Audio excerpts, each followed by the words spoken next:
Ayun, no? Magandang araw sa inyo mga kababayan.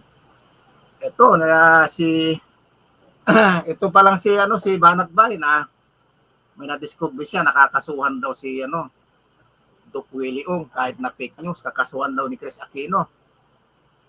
Ngayon kung sakaling totoo 'yon, hindi na maganda yung mangyayari kasi kawawa naman si Doc Willie Ong, nagagamit lang yung mga video niya para sa fake news. Si Banat Bay, mga kababayan, kilala nyo naman to. Mag-subscribe na lang kayo dyan at mag-follow sa kanyang Facebook page. Panoorin natin ito. Magandang araw sa inyo mga banateros. Ito na nga at malupit na pag-uusapan natin ngayon. Alam nyo, meron na naman po kasing balitang lumalabas ngayon sa ilang pahayagan na sinasabi nila ito daw si Chris Aquino di umano ay magdedemanda kay Doc Willie at meron nga tayong A1 information na talagang pinuntahan daw di umano ng abogado di Chris Aquino itong si Doc Willie. Kasi ito yung mga lumalabas na mga post, picture ni Doc Willie, tapos nandun na may sakit si Chris Aquino. Ang hindi maintindihan itong mga ibang gunggong nating kababayan, lalo-lalo na yung sa mga media na hindi man lang nagtatanong muna, ito mga picture na ito ay puro ito fake news. Kung hindi rin naman kayo isa't kalahating mga tanga, magbabalita kayo, fake news. Maniniwala kayo, fake news. Tangan nyo talaga, oo. Pasensya na mapapamura ho tayo kasi ang bobo nyo Yun lang, yung masasabi ko sa inyo. Kakagat kayo ng balita, fake news pa. Yung mga lumalabas na endorsement ni Doc Willie, na may picture niya ng mga produkto, hindi ho yan totoo. Mga fake news ho yan. Hindi ho ini-endorse ni Doc Willie yung mga produkto na yan. Kaya wag ho tayong tatanga-tanga. Karamihan yan, Banat Bay, kiniklip lang nung mga nag-i-endorso ng mga gamot.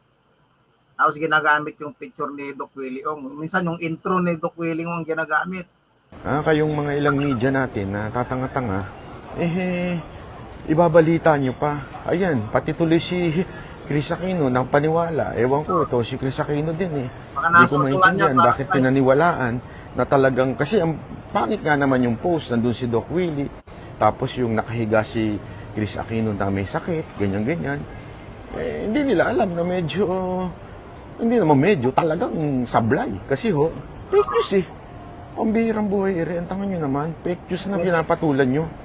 Pasensya na, hindi ko alam, wala akong tinatutukuyang eksaktong tao. Yung mga naniniwala dito sa fake news na ito, mga siraulo pala kayo. Hindi totoo yan. Ulitin ko may lumabas kasing mga balita na picture, mga post na may ini-endorse si Doc Willie tapos ginagamit yung picture ni Chris Aquino may sakit.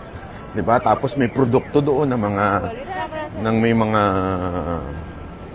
tawag dito, may mga herbal. Huwag ko kayo maniniwala sa mga ganyan. Yung mga herbal, makakatulong yan. Pero kung gusto nyo talagang gumaling kayo, wag yung mga herbal na yan. Ang maganda yung talagang maggulay kayo. Yung mga yan, puro fake news yan. Fake news yung mga ganyang klaseng post. Pinaniwalaan naman ng iba. Diba? Pinaniwalaan naman po ng mga gunggong na nagalibol. Naniniwala sa fake news. Ayan tuloy, pinatulan ito ni Chris Aquino. Tapos ang mga nagko-comment yung mga nagko-comment, mga dilawan daw. Ang siste ganere. Ang siste tila ata sinisiraan si Doc Willie kasi namimili na daw kung sino ang susunod na DOH Secretary. Dalawa ang pinagpipilian balita ko dyan sa loob ng Malacanang. Dalawa yung pinagpipilian. Si Doc Willie at saka yung isang doktor na ewan ko ba, pangalan basta hindi ko na lang babanggitin. Kaibigan daw di umano ni Garin. Okay? So, ang backer niya, si Garin. Sabi ko, patay tayo, yari na naman tayo, pipili na naman ng dilawan. Mga isipin mo, ayaw na ayaw natin doon kay Garin. Tapos ngayon, yung kaibigan niya pipiliin. Di umano. Okay? Kaya sinisiraan ngayon si Doc Willie. Mantakin mo. Sinisiraan si Doc Willie.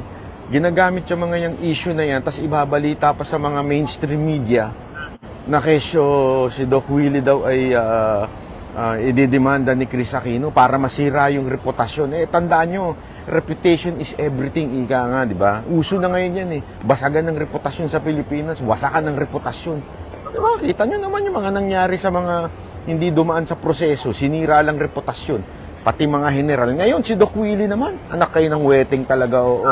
Tapos ngayon, yung mga nagko-comment, mga dilawang tae daw, mga pinklawan.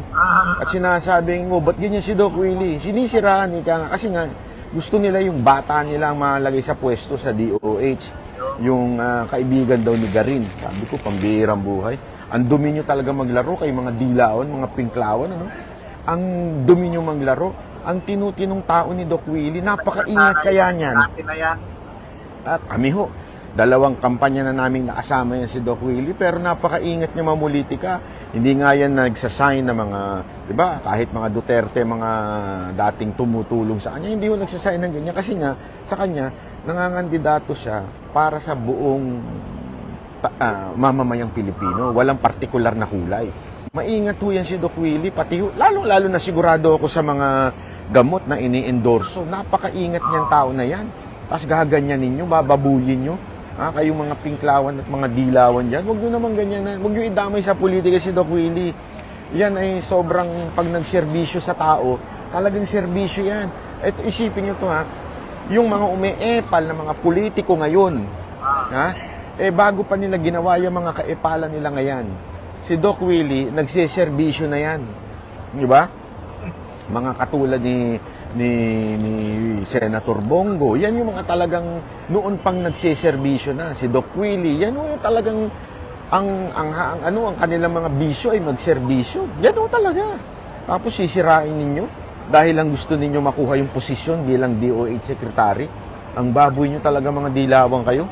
Hindi, wag nyo babuyin. Bastos kayo Sa totoo lang mainit ulo ko kasi alam kong si Doc Willie, hindi iinit ulo niyan. Napakabait na tao niyan. Hindi iinit ang ulo niya, napakatinong tao niyan. Kaya ako na lang mag-iinit ang ulo. Huwag niyong idamay si Doc Willie, huwag niyong babuyin yung tao. Napakatinong tao niyan, matulungin yan. Ako, pagpapatayan ko talaga yan, si Doc Willie. Naku po, lalaban ko talaga yan. Dahil napakatinong tao niyan. Hanga ako dyan. As in, hanga ako dyan sa kanyang very, very passionate na to help people. Tapos sisiraan ninyo. Huwag kayo mga dilawan, pumili na kayo na sisiraan ninyo yung mga tulunggis na lang talaga sa gobyerno. Huwag na ito si Doc Willie. Parang awa nyo na, ang bait-bait niyan Di ba? Kaya kayo mga nakakarinig dyan, wag ho kayo, pagkalat nyo sa mga kababayan nyo, hindi ho totoo yung mga ini-endorse ni Doc Willie. Na mga supplements, hindi ho. Meron ho siya, isa lang ang ini-endorse niya, yung hindi nga yun supplements, alam ko hindi supplements yun, yung pagtulong lang sa kapwa yun Pero mga supplements, mag-iingat ho kayo. Ang dami hong mga fake news sa social media na ini-endorse ganito. Ang dami ko nakikita yung pampalaki ng pampagana ng ganon, di ba? Hindi ho kay Doc Willie yun. Huwag ho kayo nagpapaniwala dun sa mga ganon. Kung gusto nyo lumaki ang nyo at saka tumayo yan, bawasan yung asukal. Diabetes lang yan, kaya hindi tumatayo. Hindi, totoo naman, di ba? Bait-bait din Doc Willie, tapos bababuyin nyo. Kayo talagang mga pink. Kasi mga pinklawan yung mga nagko-comment doon sa fake news, kaya booking na booking Pag titingnan mo yung profile, yung mga naninira kay, alam mo naman, mga panatiko ni Chris Aquino, di ba? Mga panatiko ni Chris Aquino, may sintu-sintu rin yung iba dyan Di ba? Alam mo yun, ewan ko ba? Ito si Chris Aquino, alam mo, ito katotoo lang, sobrang nga ni Doc Willie kasi pwede ho siyang magdemanda ng libel Kasi isipin mo, didemanda ka ng ginagamit mo si Chris Aquino.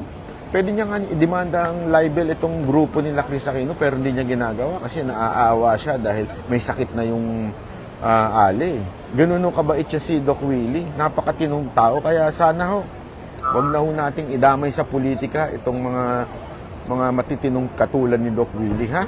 O, kita-kits uli tayo mamaya, ha? Unya-unya. Bye-bye. So yun na mga kababayan, no, napakinggan natin si Banat Bay. Tama naman yung sinasabi niya. So yun, sana wag tayong maniwala sa mga fake news.